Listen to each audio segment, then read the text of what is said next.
अटेली विधानसभा से जेजेपी प्रत्याशी आयुषी राव ने आज अपना नामांकन दाखिल किया।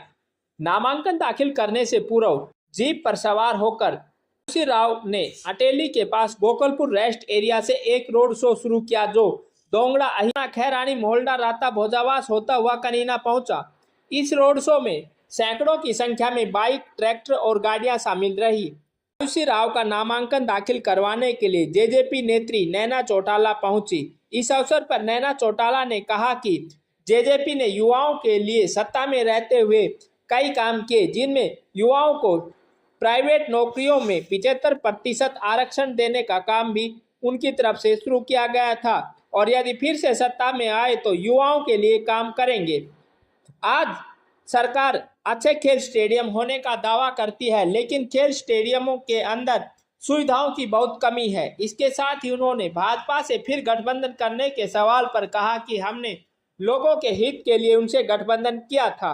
बुजुर्गों की पेंशन 5,000 रुपये करने की हमारी मांग थी और यहाँ के युवाओं को प्राइवेट नौकरियों में 75% आरक्षण देने का उनका एजेंडा था, उसी को लेकर काम किया। उन्होंने कहा कि भाजपा ने हमारी मांगे पूरी नहीं की। इसके साथ ही अटेली से जेजेपी प्रत्याशी आयुषी राव ने कहा कि भाजपा ने पिछले चुनाव में 75 पार का नारा दिया था, लेकिन हुआ गठबंधन सरकार का काम। इस बार कांग्रेस 70 पार का नारा दे रही है, लेकिन मैं कहती हूं कि आएगी गठबंधन सरकार और जेजेपी की चाबी से ही एक बार फिर सत्ता का ताला खुलेगा।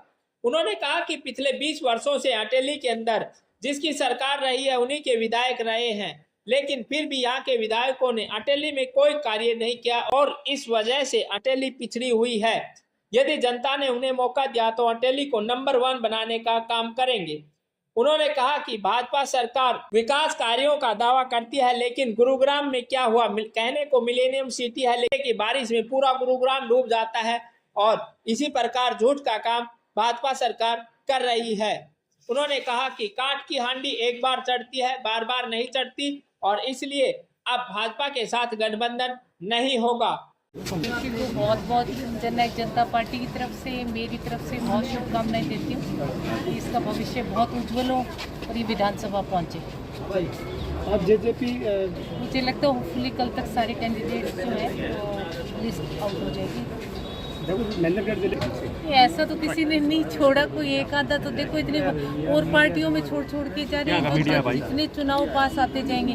अब नॉमिनेशन के 2 दिन बचे हैं, बहुत सारी इच्छाएं होती है लोगों की, तो ये भगदड़ जो है वो हर पार्टी में मची हुई है, कोई अकेली जेजेपी नहीं है इसमें शामिल। देखो दोनों की मुझे लगता है सीट एडजस्टमेंट जो है वो नहीं हो पा रही।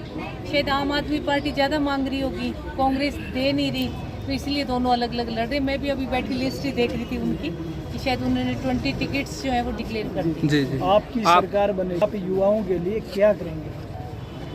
हमने तो पहले भी 75% जो रोजगार का है वो रिजर्वेशन लेके आए थे। कहीं ना कहीं शायद हमारी अलायंस में बीजेपी ने इसमें रोड अटकाने का काम किया था और दोबारा फिर मैं कहती हूँ कि दुष्यंत के हाथ में अगर सीएम का पद आ गया तो सबसे ज़्यादा जो रोजगार है वो युवाओं को देने के लिए काम करेंगे। अनेक खेलों में मैं कहती हूँ पीछे भी बहुत किया था, आगे भी बच्चों के लिए। आज भी हम जब स्पोर्ट्स के लिए बच्चों को नाम तो लेते हैं भी खेल बहुत है, पर स्टेडियम में जाके जब हम लोग देखते हैं ना तो कहीं सुविधा ही नहीं है बच्चों की। तो हर तरह की जो खेलों की सुविधाएं हैं वो बच्चों को देना के काम करेंगे।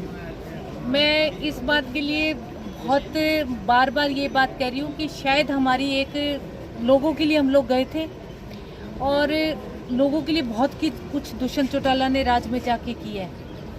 तो अभी एक बार आप हमें सीट्स देने का काम करो, हम खुद राजपाट बनाने के भागीदार होंगे। आज नॉमिनेशन क्या कहना चाहेंगे?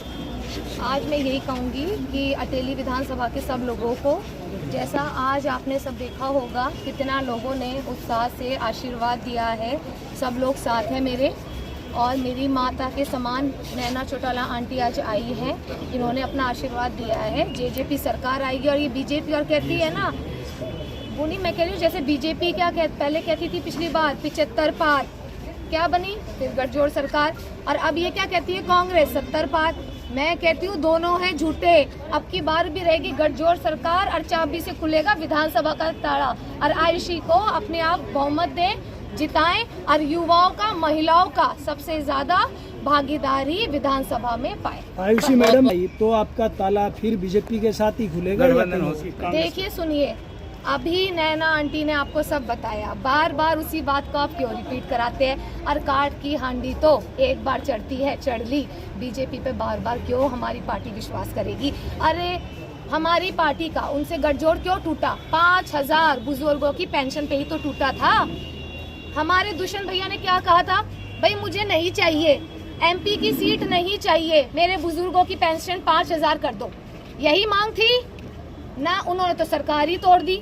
हमारी लड़ाई किसकी थी? बुजुर्गों की पेंशन की, 75% रोजगार की, युवाओं की। ये सरकार झूठी है, ये तो कैंसर है। इनने तो हरियाणा से भगाओ, इनने तो सेंटर की राजनीति करनी है। आप क्या कहते हो?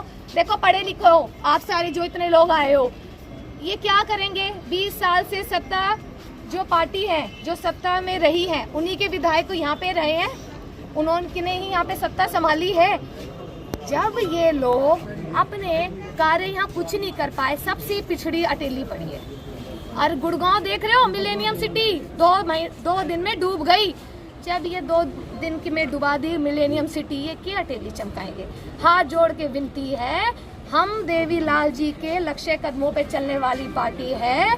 बूढ़े बड़े बुजुर्ग सब जानते हैं, यही वो पार्टी है जिसने पेंशन शुरू करी, यही वो पार्टी है जो किसानों का सोचती है। तो हमें जिताइए, विधानसभा में पहुंचाइए और अपनी आवाज बुलंद कीजिए। धन्यवाद।